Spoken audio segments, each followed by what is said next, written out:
I'd like to welcome you to our new exhibit in New York City on Park Avenue at 37th Street.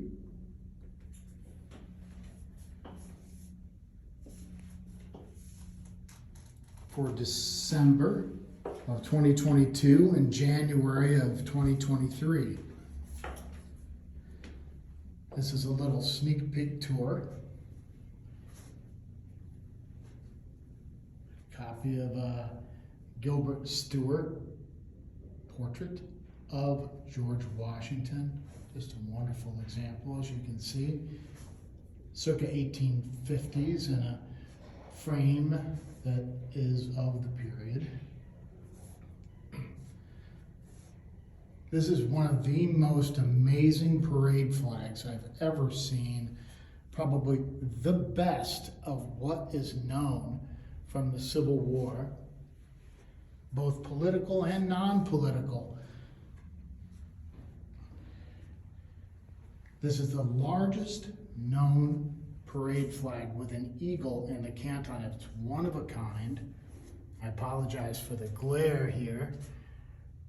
But look at this additional color using red in the canton for the stripes of the shield, almost unknown in early parade flags. There's just a handful that have a second color, enormous in scale. 14 stars, we don't know the reason. This is a World War I Sun and Service banner for the window. That was the first year that we used Sun and Service banners to show that there was a member of the family serving in the military.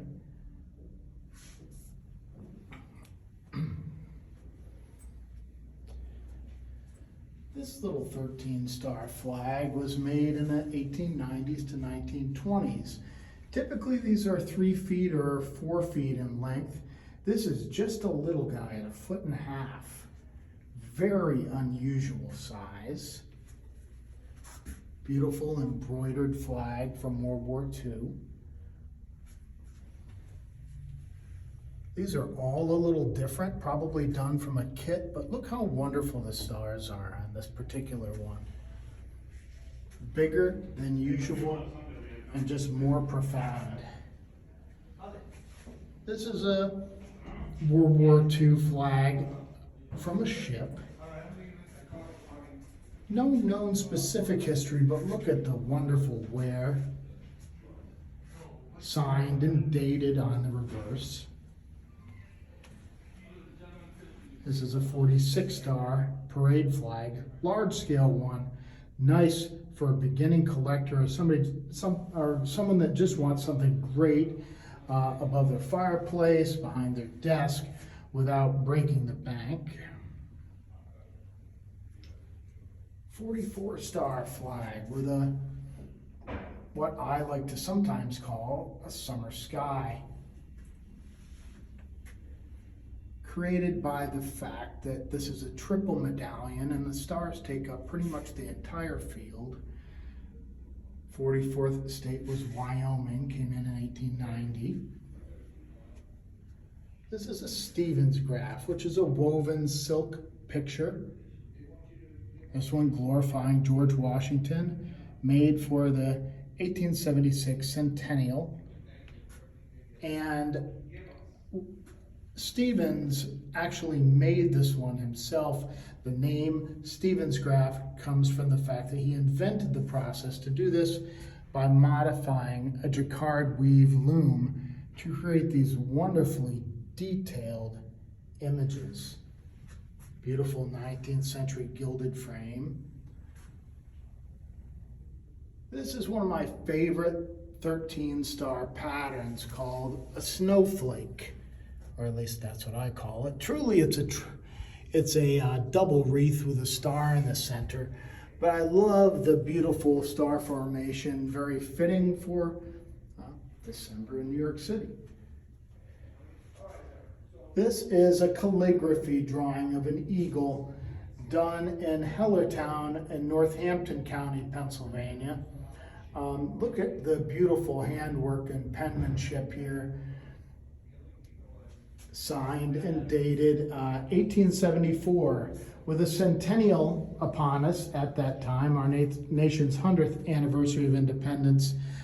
People were doing all sorts of patriotic imagery. This is a liberation flag found in an attic in Paris. And look at these wonderful stars that have like a sawtooth format.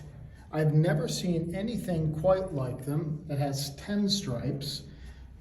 I'm sure the maker did not know how many stripes there were on the American flag, and everything about it that they did here shows of haste and the need to make something quickly, and the need at the time, that would be to welcome U.S. troops after liberation from the Nazis. Incredible example, one of the best liberation flags of World War II I've ever seen. Up here is a Civil War flag with 34 stars, and this is what I call a medallion with a Y in the center. It is a very unusual flag. Probably could have served as a Civil War camp colors, as there's wool content in this flag. It's a printed wool and cotton blend, kind of unusual and really, really rare. The frame here is a beautiful walnut example that's carved in sort of an Adirondack style with a liner that's set down into it. Beautiful, beautiful frame, beautiful flag. Great for the person who wants one beautiful Civil War example, or perfect for the advanced collector because it's a really, really unusual one. Check out this paint decorated drum, just about the best I've ever seen. Really dynamic. Not a military drum, obviously. This was a band from Geneseo, New York. Cornet bands were very popular in the late 19th century, and there were tons of them of different sorts. This drum was painted before this, so there's actually another layer underneath it in terms of the name of the band, but just about as good as it gets.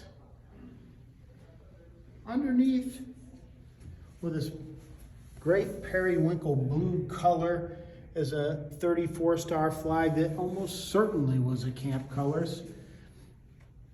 Civil War period, opening 2 years of the war, Kansas statehood. This paint decorated blanket chest found in Maine and probably made there right around 1830 or so, plus or minus 10 years, I'd say. Washington crossing the Delaware.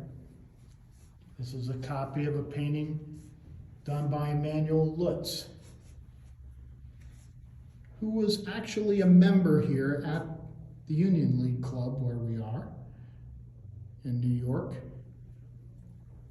His original that's at the Met, that's 21 feet long, was displayed outside the club in 1864 for the Sanitary Commission. Bought 2 different times by members within the club, and one of them donated it to the Met. Members of the Union League here, 25 of them, helped start the Met. This is a World War II flag from a submarine called the USS Ho. Ho was a nickname for the second largest species of shark. That's a dog shark. Most submarines were named after shark species or fish species of some sort.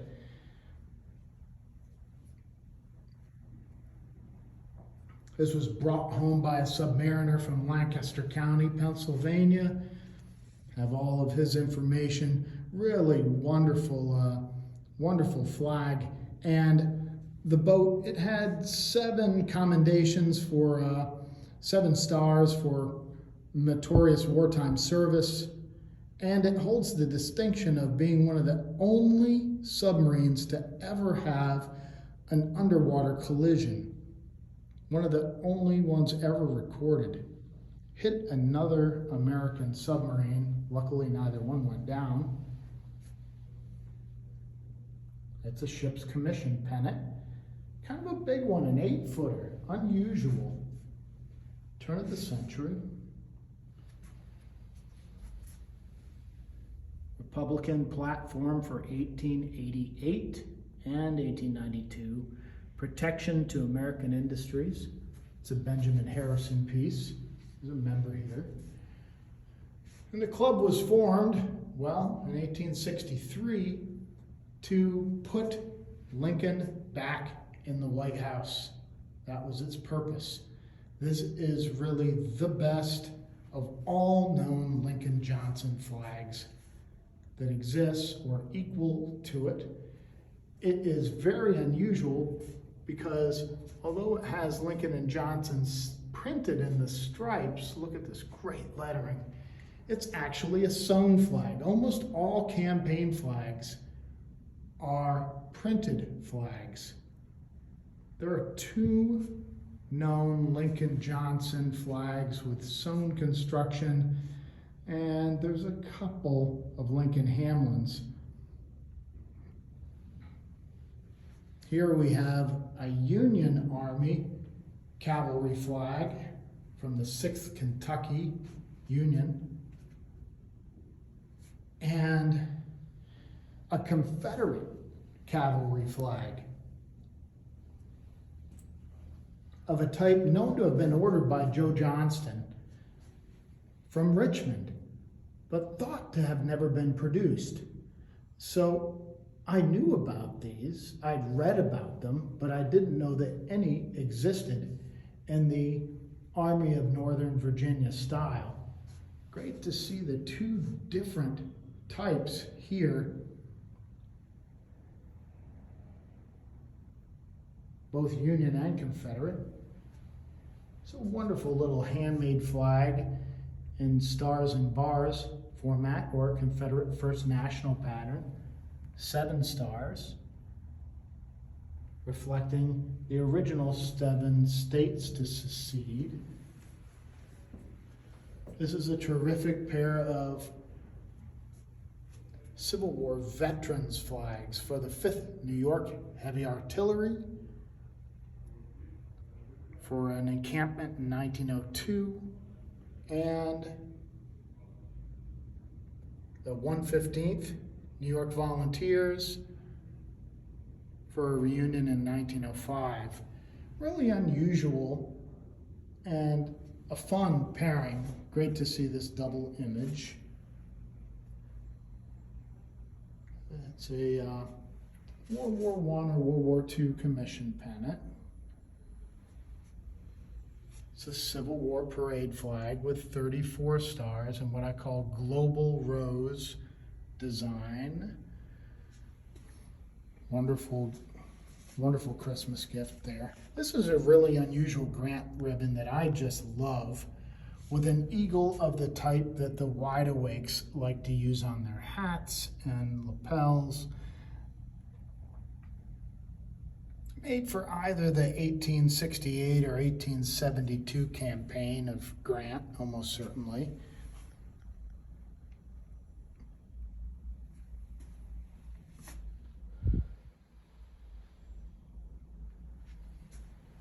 This is a turn of the century 13-star flag in a medallion pattern.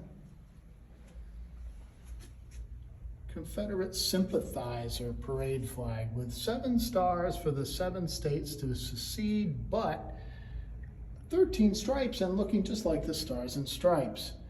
Subtly displayed Confederate sympathies. And this is an unusual one with sort of what I call, it's not exactly a circular pattern, it's more of a hexagon. This is a 45-star flag from the turn of the century. I love these beautiful ties. Really give movement to the flag and this dusty blue coloration. How about this terrific painting? Look at this. This is an eagle perched on a nest of eggs. The nest being made out of the American flag.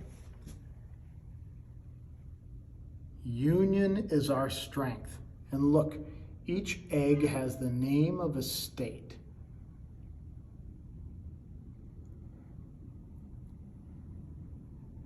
I owned another one of these. That is, this is not the only copy of this work. I owned one on board. This one is on canvas and a little bit bigger than the other. And I couldn't read the name of the states on any of the, it was purposeful. On the smaller painting, the only one you could read was Pennsylvania, which to me said that this was a Pennsylvania artist. This dates to probably to 1876, right? Or it could be a little bit earlier. Could be Civil War period. Probably war period. Clear wartime message.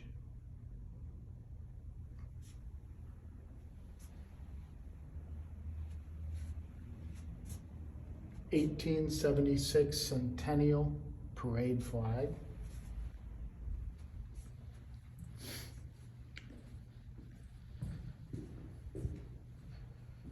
This is an extraordinarily rare and really beautiful kerchief with an image of Washington that you see on stamps around 1890. The shields here have 42 stars, and this dates to 1889. So that is the anniversary of the inauguration of Washington.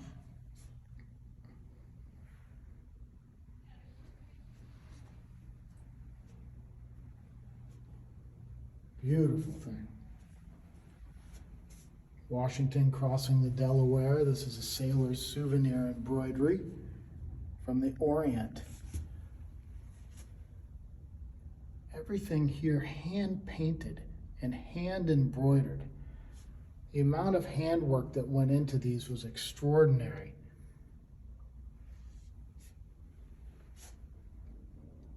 Dates to around between 1885 and 1890. As always, have a few wonderful votes for women things. Great pennant. This is an 1876 copy of the Declaration of Independence as a kerchief. The text reproduced here and the signatures next to it with a Liberty Bell, known in both blue and red borders, that is. And all around here are crests or seals representing the states. Pennsylvania in the middle, that was the location of the Centennial International Exhibition, the huge World's Fair.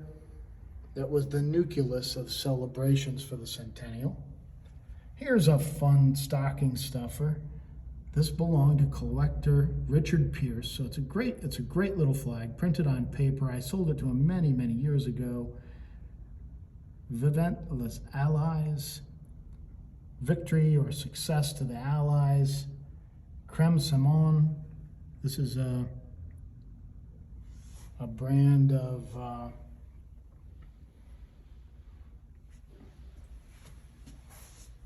women's beauty products in France. So this was given out at the end of the war in celebration of the end of the war. Remember Pearl Harbor.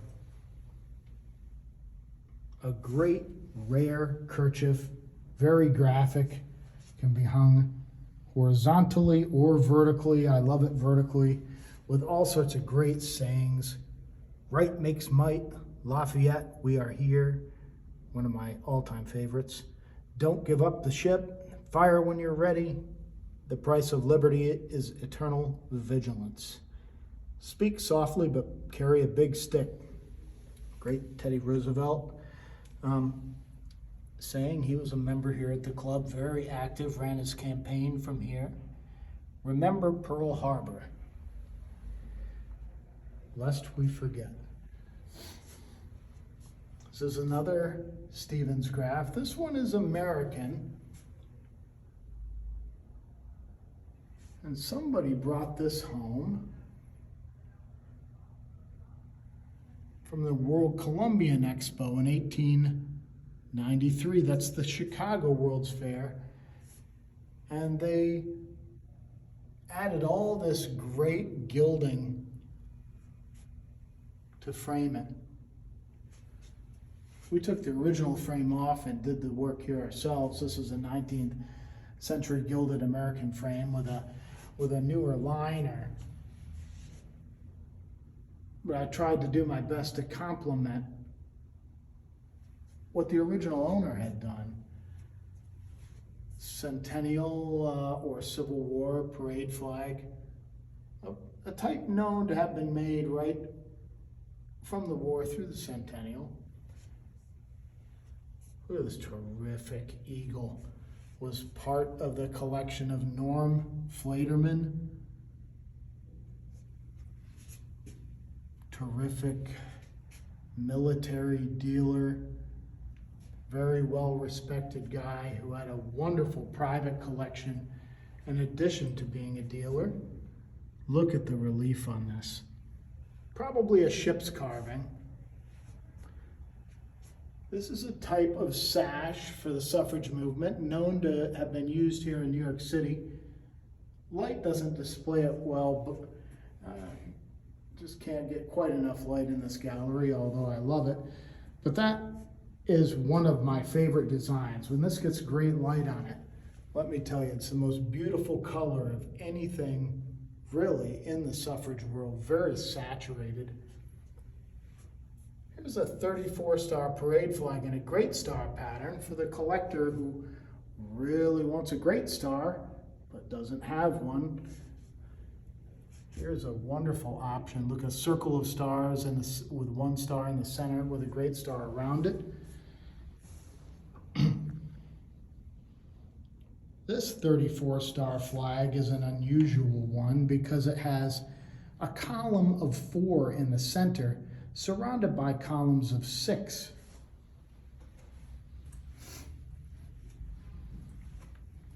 Great wear. Love the ties. Here's one of my favorite Harrison and Morton kerchiefs. Look at the color. Very unusual.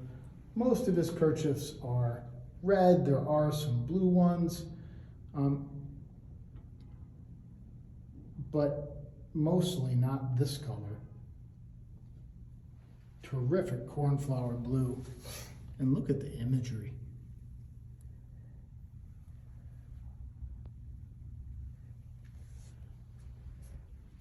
Here's a 36-star flag, almost certainly made by the Annan Company here in New York City, entirely hand-sewn and single applique stars. I happen to love this side of single applique stars because they look almost like snowflakes. This is the correct vertical position. Tiny flag, 1864 to 67. One of my favorite political textiles is this kerchief with an eagle protecting her eaglets.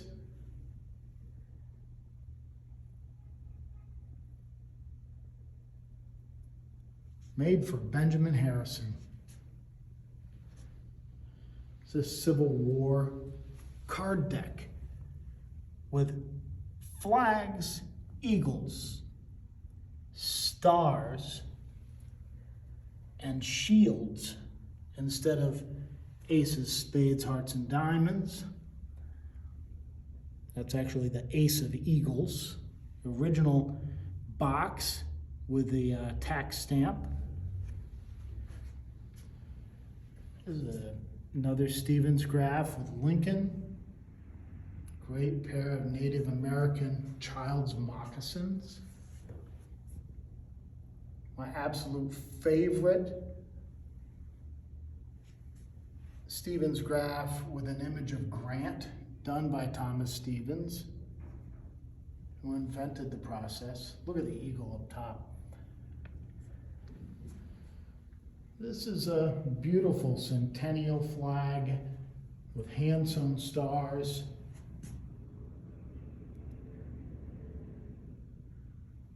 And a medallion. This is a blanket wrap. A blanket wrap was a Native American clothing item used to cover the seam where you stitched two blankets together to be worn in a robe-like fashion. So this would go down the back of the Indian with two blankets to either side. Great Native American beadwork object. This is a pipe bag.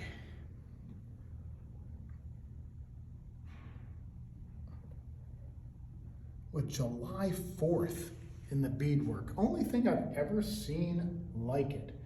There's quill work here, there's beadwork, there's tin cones and chicken feathers, paraflesh, which is this leather that you see painted, and this is all quill work around it. Ancient Order of the Foresters. So there was actually a Native American who was the head of this organization, and you know, people ask me all the time, so Native Americans made things with American flags on purpose? Yes, they did. Yes, they did, and they made many of them. I think this probably belonged to the Native American who led the Foresters and started the movement in Canada. This is a suffrage bluebird made in Massachusetts. You could nail these up on a telephone pole or anywhere you wished in support of the suffrage movement. 45-star parade flag here, great beginner piece. Look at this card game called A Visit to Camp. Made by McLaughlin Brothers, the best maker of early games. This was an ad-lib game where you would be the riding master or the rifleman or a sutler, a zouave, and you'd read through a story and add the objects that were associated with whatever character you became in the story. There's even the vivandière, a woman that serviced the troops. Not quite PC, is it? Look at the graphics, great graphics. And a fitting end, this is a really rare thing. This is a Grand Union.